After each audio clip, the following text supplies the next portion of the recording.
After an attack on High Court judges by a PFI members, Republic speaks to Union Minister SP Baghel, who talked right from upholding the Constitution to implementation of the Uniform Civil Code.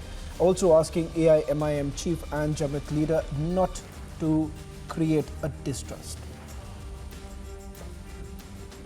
Uniform civil code को लेकर के एक सवाल लगातार केंद्र और राज्य की अलग अलग सरकारें क्या करती हैं। सर, आप चूंकि उसी विभाग के मंत्री हैं, सर, इसको लेकर के क्या चल रहा है सर फिलहाल विभाग में? भारतीय जनता पार्टी ने अपने मैनिफेस्टो में और हमेशा उसकी मूल भावनाओं में काशी भी था, मथुरा भी था, अयोध्या भी था, धारा 370 भी था, 35A भी था, 3 तलाक भी था।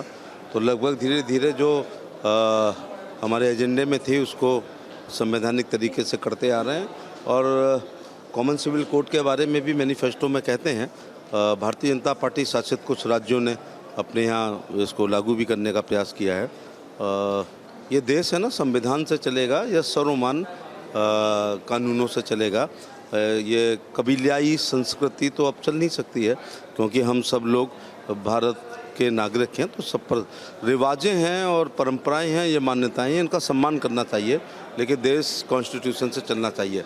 जब हम समान रूप से मोदी जी की योजनाओं में 12 रुपये के बीपीए में जाति क्षेत्र धर्म नहीं देखा गया, 330 के बीमे में जाति क्षेत्र धर्म नहीं देखा गया, हम आयुष्मान कार्ड में धर्म नहीं देखा गया है, न जात देखी गई है, न क्षेत्र देखा गया, उसके आर्थिक आधार हैं।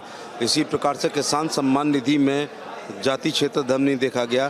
कल परसों प्रधानमंत्री जी एक बटन दबाएंगे और 20 हज़ार करोड़ रुपया लोगों के खाते में चला जाएगा 11वीं किस्त में। तो इसी प्रकार से जो भी हमारी योजनाएं हैं, चाहे वो सवाल उसमें एक ही है, सवाल उसमें जमात उलमा हिंद ने 2 दिन की एक बैठक की है देवबंद में। उसमें उन्होंने कहा है कि अगर किसी भी हाल में कॉमन सिविल कोड अगर आता है, यूनिफॉर्म सिविल कोड आता है, तो वो उसका हर हाल में जाकर के विरोध तो वो 50 बातों का कर रहे हैं। तो मोबोक्रेसी से कंट्री नहीं चलेगा, कंट्री डेमोक्रेसी से चलेगा। और जो वो कह रहे थे कि हमारे सब्र का वो ना लिया जाए, क्या सब्र की सीमा इम्तहान ना लिया जाए, तो मैं उनको कहना चाहूँगा कि बेसब्र हो गए तो आपको दिक्कत हो जाएगी। एक सवाल सर, ज्ञान वापी मथुरा को लेकर के उनका ये भी कहना है कि जिस तरीके से बाबरी मस्जिद उनसे छीन ली गई, अब काशी और मथुरा को लेकर के चीज़ें चल रही हैं, वो ये तमाम चीज़ों वो पहले तो शब्दों का इस्तेमाल करना मदनी समझें और ओबीसी। बाबरी मस्जिद किसी ने छीनी नहीं है।